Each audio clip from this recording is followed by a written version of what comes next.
Life is an amazing podcast, and it is presented and hosted by myself, Caro, and my sweet dog Sparky. Give it up for him. I hope you're ready. Enjoy.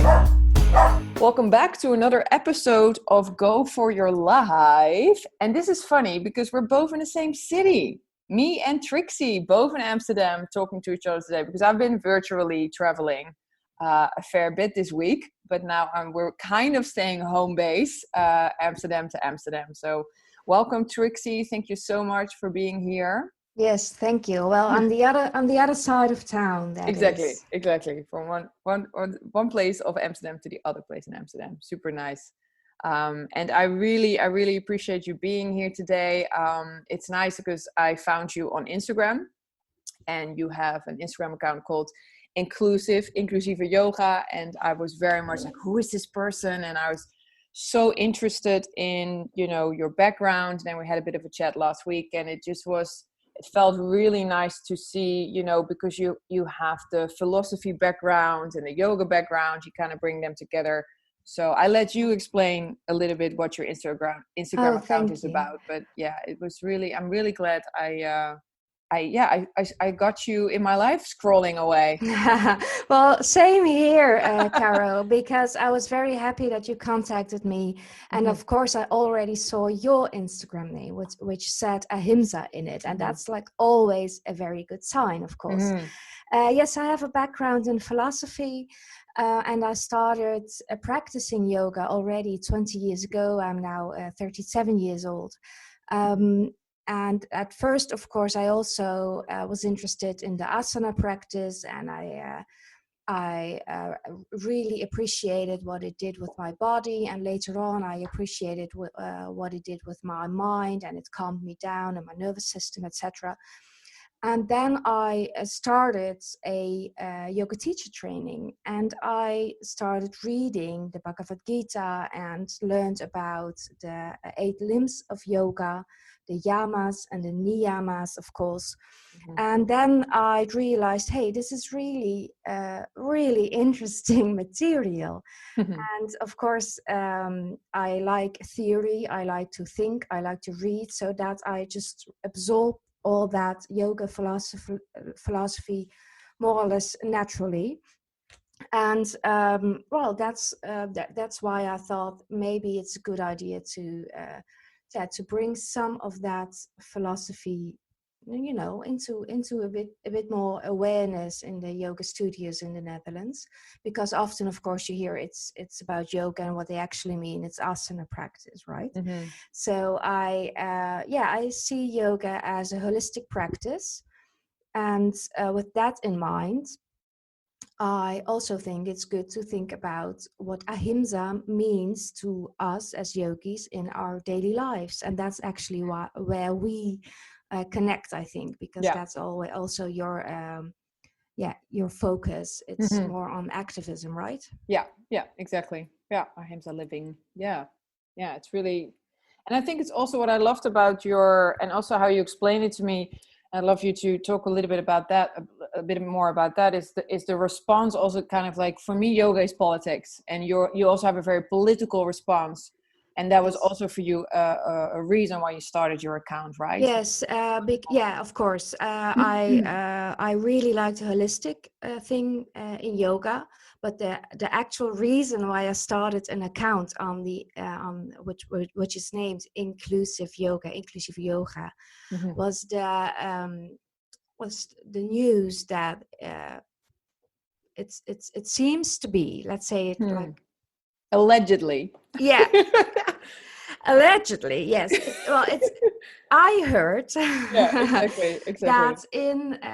that a lot of people in our spiritual communities here in the Netherlands made the choice to vote for a right-wing party at our last elections, Tweede Kamerverkiezingen, the parliament elections. Very recent, yeah.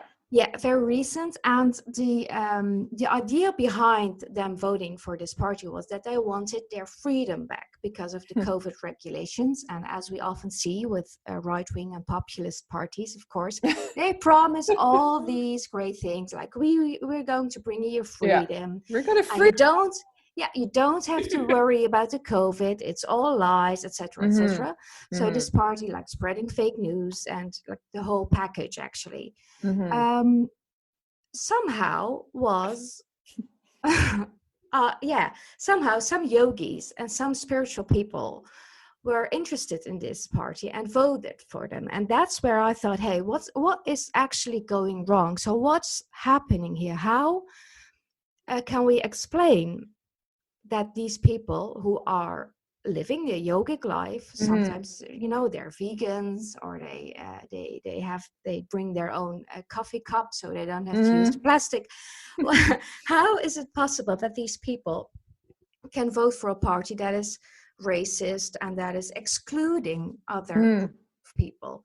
So it seemed to me that maybe there is just not that much social and political awareness. So what happened maybe is COVID actually like knocked on the door, closed the studios, and all of a sudden there was politics in their lives, and maybe they just didn't really know how to deal with that, and that's where it maybe went wrong. So what I thought is maybe we can help bring some more political and social awareness into this yoga world. I mean, whether this is true or not, I don't have the numbers, how many people voted, but a bit more consciousness is of course always a good idea, I think. And I think as well, the yoga philosophy gives us perfect, how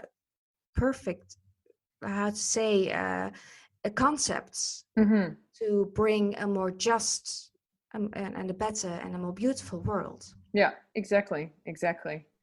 Yeah, I think that was a really interesting way of what you're bringing as well. And I think it's a response to what's going on, especially in Holland, but in general also in the world. And I think also inclusive yoga is a global problem, or it's a global, sort of cause we should all have, yes, because we are absolutely excluding so many people, I find, in yoga, and that's something that is amazing that I mean, that was one of the reasons why I was so attracted to your title. I was like, inclusive yoga, what's going on here? Who's this? Yes. Like, what is he talking about? And I love also, before we follow up with AHIMSA, I love the whole idea of, you being a philosopher, you're very much in the head.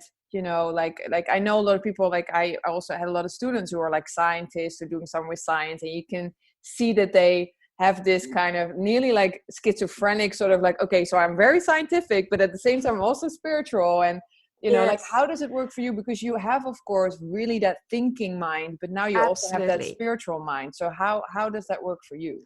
Well, for me, it's not a contradiction, and I think that's very important to state as well. As reasonable yogis, I mean, we often hear, get out of your head, get into your body. And I know I've been there. I've been too much in my head. Yes, I can overthink, and I can forget about the signals and the symptoms in my body. Yes, all of that is true. It's sometimes really good to feel without the thinking mind.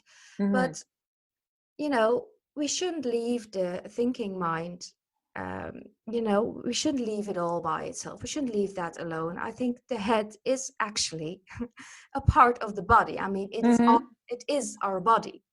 Our brains are connected to our whole nervous system. So we are also our heads. And I think we as humans are we have a very emotional inner life, and we have lots of complex thoughts. And I think our aim should be to bring all of these things together. So for me, it's not really a contradiction. I really like being on the mat, in my body, so to speak. But I also really like to think, and to from that space of thinking also act again. So for me, it's one.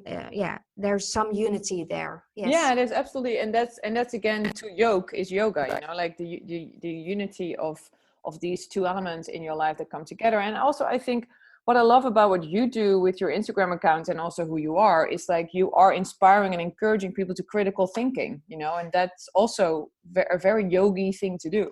Yes, I think so too. I think that actually what I just said, when we use the yoga philosophy, we were talking about the AHIMSA but also other things, living your truth, for example. It doesn't mean to neglect what's happening out there. It doesn't mean to be in the here and now on my mat and forget about all the things.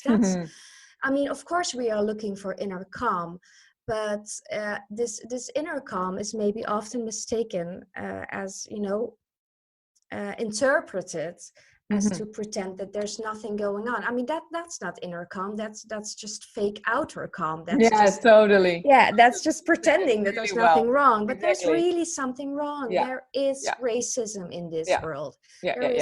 There are hierarchical structures that are not serving all of us. There's privilege, there's a lot of violence, and we need solidarity, and we need to connect. And yes, it's not all about self-care. It's not all about this inner calm and peace. No, we I think we need the experience of inner calm, but also as a way to then act and help the world.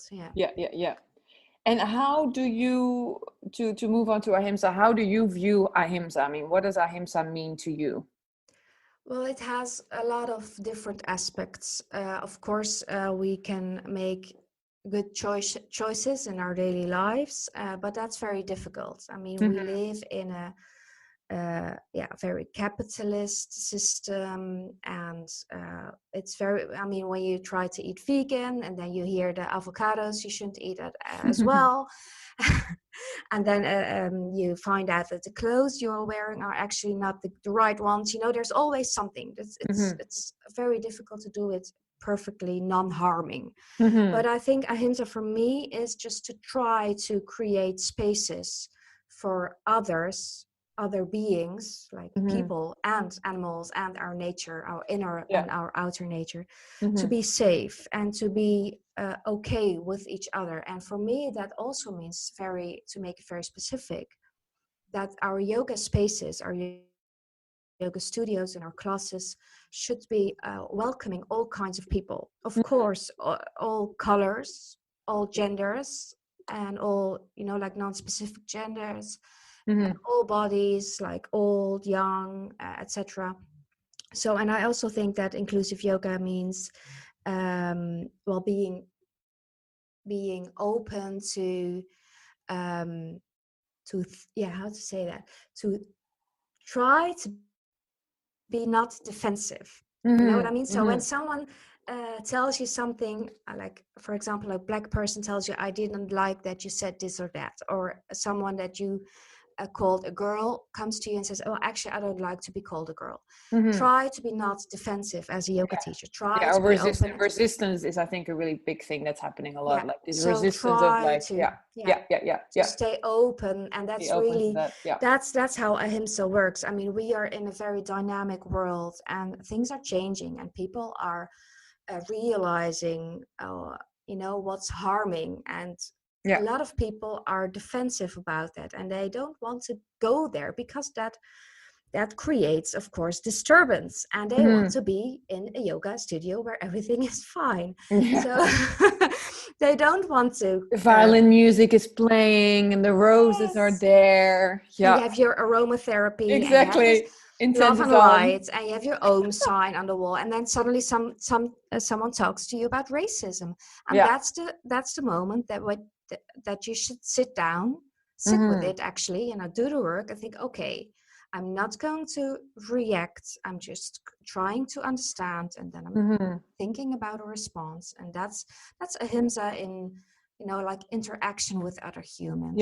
And I think that's really what we need also as a whole, but also as a yoga community in the West. Yes. Yeah, definitely, because we've been giving this concept of AHIMSA, from years and years and years and years and years ago, and so it should very much be adapted, and especially in this time we're living in now, I think is